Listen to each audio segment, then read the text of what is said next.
Judging from the past two videos, you must already know that I am passionate about pizza. I was wondering, how did pizza made its way in Cyprus? Therefore, I took my backpack, got into my car and drove somewhere where I could get some more information. I'm talking, of course, about the Cyprus Press and Information Office newspaper archive. According to Karol Hestowski, pizza made its way from the US across the globe. However, the story of pizza in Cyprus unfolded a little bit differently than the rest of the world. The first place to serve pizza in Cyprus, at least according to the newspaper research that I've done, was Hotel Acropole. Pizza was served along with burgers during these teenage dance parties. Some facts about Hotel Acropole: it was the second largest hotel in Nicosia at the time, and it was pretty luxurious, as the king of Egypt once stayed in there. Hotel Acropole held a lot of parties, including fashion shows, carnival parties, and ballroom dances. The advertisements for these teenage parties only ran on the English language newspapers and not in the Greek language newspapers. Which begs the question, what was the target audience for these advertisements? My assumptions, and I could be wrong because this is not necessarily my area of expertise, was that most probably the management of Hotel Acropole did not think that it was worthwhile to advertise in Greek. The management of Hotel Acropole did not advertise in Greek, as it deemed that the local population didn't have knowledge of or a desire to try foods like burgers and pizza. This is reinforced by the fact that all other establishments which served pizza advertised in English. Another guess as to why all these companies advertised pizza in English was the fact that after the Second World War, there was an economic boom which allowed more people from Western countries to have more income, which allowed them to take on more trips. Furthermore, from the 1950s onwards, there was more leisure time to allow for more tourism and also more dining out. The transportation costs for foreign and exotic goods were lowered, and because of that, it made it easier for restaurants to sell these kind of foods. Another fact worth noting was that people everywhere got more exposure to these new foods or exotic foods through popular culture. Movies, television shows, even comic books showed people eating foods like pizza and burgers. One notable example is a movie with Sophia Loren portraying a pizza maker. All these points reinforce that the Cypriot tourism industry wanted to exploit this new popularity of pizza to draw in more customers.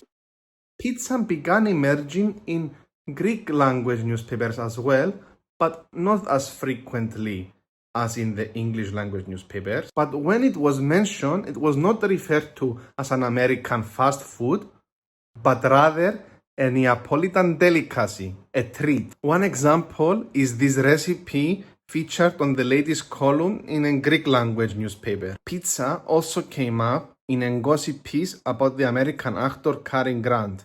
The article was about Cary Grant finding a much younger girlfriend and what they had in common, which was eating Neapolitan pizza, gelato, and listening to good music. The second place to serve pizza, again according to my newspaper research, was Angelo's restaurant in Riva di Geni Avenue. The third place to serve pizza, at least according to an interview with Avramidis in 2015, was Andy's Pizza Corner, which used to sell all kinds of American foods like pizza and donuts and hot dogs, which later became Andy's Pizza. The first place to serve pizza in Limassol since 1966 was Gino's, and the very first pizzeria, Jack's Pizza, opened in 1969, according to their own story in their About Us section in their website.